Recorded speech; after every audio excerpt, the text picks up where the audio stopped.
It's called that Paris is a capital of fashion and perfumes. Let's talk about fragrances with experienced perfumer Justine. She has been working on creation of fragrances for Christian Dior, Hermès and Louboutin.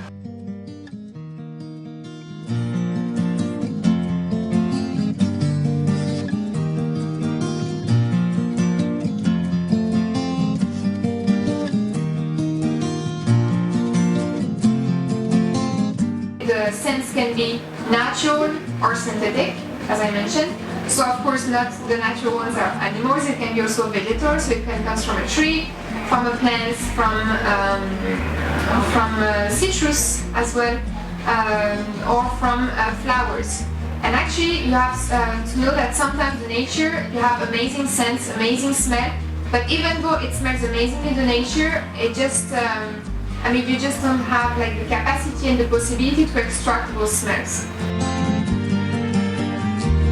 And today actually we estimate that 95% of all the perfumes contain only synthetic ingredients. There is no natural ingredients inside. When you write down a song, when you write down a music, you need to know your notes to be able to write down your partition. So it's exactly the same for the perfumers.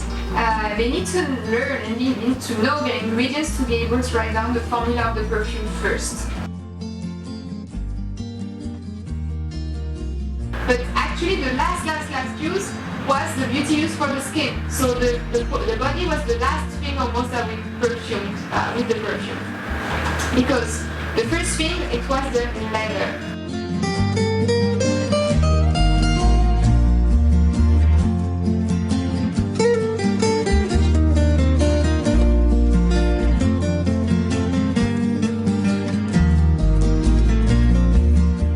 Taking years and years, it's a long process, like to be able to work on the perfume, like for 200 ingredients, yeah, it's a lot, so it's really taking years.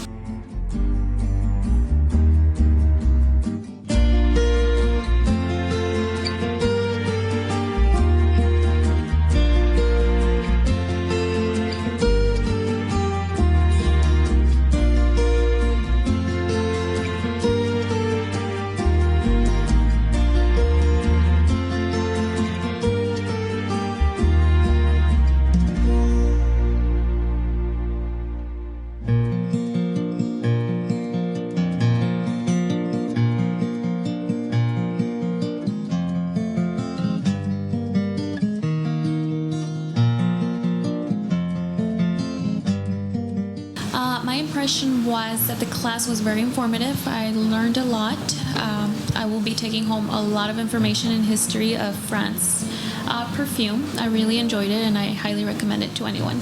My favorite fragrance is something sweet, light, airy. Perfume, smooth, sweet, just as I wanted it to come, and it came out perfectly.